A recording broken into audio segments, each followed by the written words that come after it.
Hello, wrestling fans. Blake Smith from Walking the Ropes, and welcome to another episode of Walking the Ropes Wrestling Review for AEW Rampage from Cleveland, Ohio.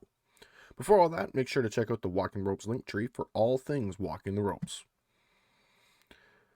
To start off Rampage, we had a singles match between Jon Moxley and Anthony Bowens, and I'll give the Acclaim some credit here. It takes balls to call out Moxley, and I for sure would have left his wife out of this issue as Caster came down to the ramp that he called out Renee Paquette. It shouldn't he made Moxley angry, I think, because Moxley Bowens is going to try and get some revenge on Moxley for what he was doing before he left, but I don't know that getting in the path of this man right now is a great idea. That's enforced as Moxley doesn't let Bowens get going. He jumps Caster and Bowens before the bell even rings and doesn't let up. Bowens has to take advantage wherever he can, and it doesn't last long as he finds himself upside down and tossed across the ring. Even with the help of Caster, Bowens can't keep control very long. It seems like the more he does, the more mad Moxley's getting. Moxley deals with the numbers by taking Caster out with a dive, but Bowens hits a reverse DDT in the ropes as Moxley's coming back in the ring. Doesn't stun Moxley long as he is back to his feet hitting a pile driver for a near fall.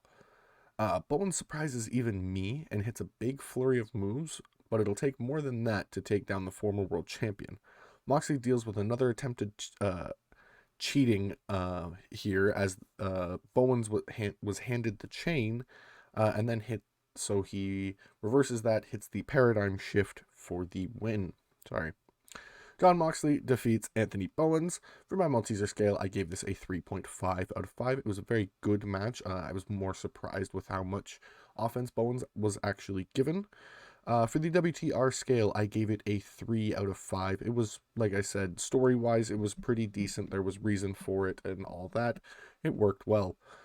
Bryan Danielson is shown watching again on a TV this time, and watching it properly too, not how wrestlers watch in WWE. I do want this match ASAP. We've had Dean Ambrose versus... wait, did we even get Dean Ambrose versus Daniel Bryan? Oh, we might not have, because I think... Ooh. Yeah, no, we did. We definitely did. I can't remember right now. I'll have to look that up. Either way, we move on from there, and Andrade goes to Sting's locker room, but to only find Darby sitting there. Darby tells them he does not work for Sting, and tells them to go to hell, and grabs a bat to make sure they leave. We get a tag team match, FTR versus Lee Johnson and Brock Anderson.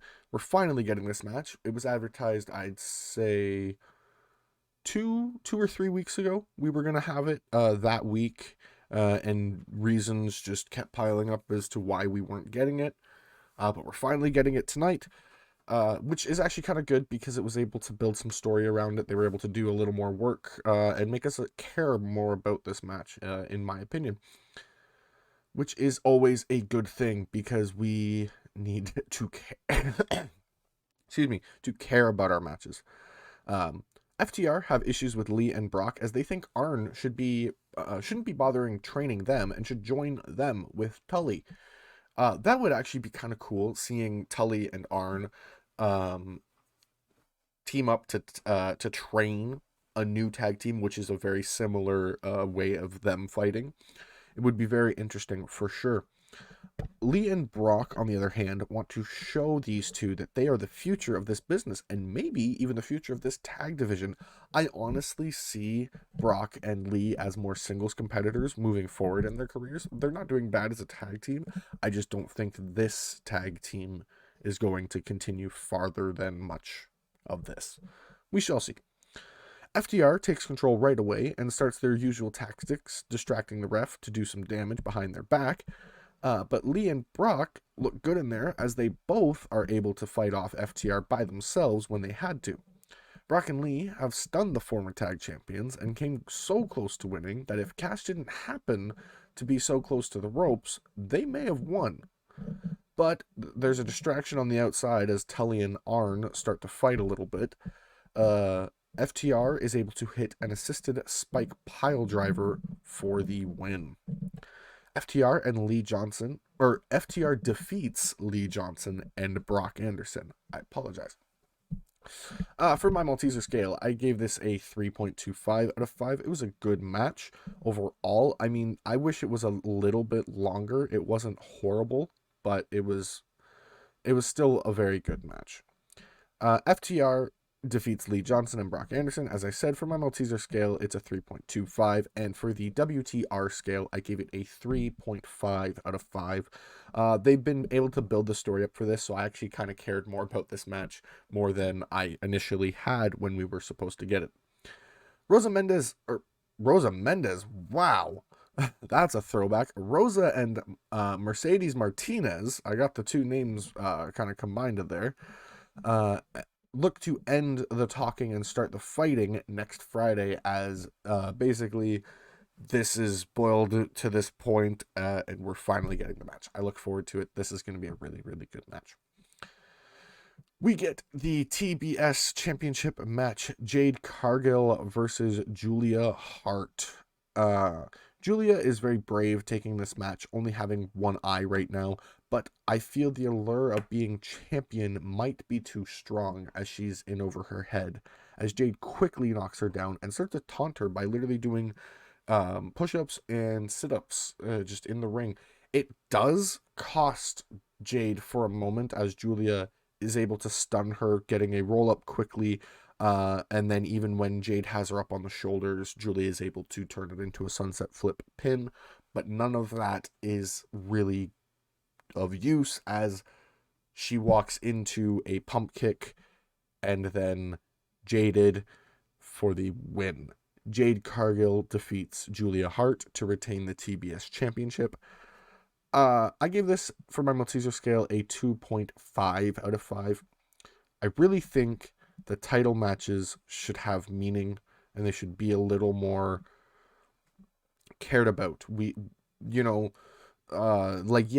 Julia definitely isn't on the level of Jade, so why did we do this match? We could have done somebody else. It just kind of makes Jade look like she just wants easy wins at this point. And they keep hinting at the fact that she's 26-0. Okay. I can't... she's beaten good people, yes. But she's not beaten the same amount of, great people that it seems like they're hinting at. Which is fine.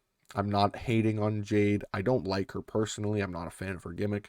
But it is what it is. I just think title matches should be longer than 2 or 3 minutes. It kind of feels like she's getting the Brock Lesnar treatment, and I'm not a fan of Brock Lesnar. Right? Shouldn't say that. I'm not a fan of the way WWE pushes Brock Lesnar. But I'm going to move on from that because this is an AEW review. Mark Henry talks with the tag title match competitors. And Matt says Private Party are on a new and improved level, and they will take the titles tonight. Cage says, though, through the history, Matt wasn't even on his level and of tag teams, and now Private Party is not going to be on the level of Jurassic Express.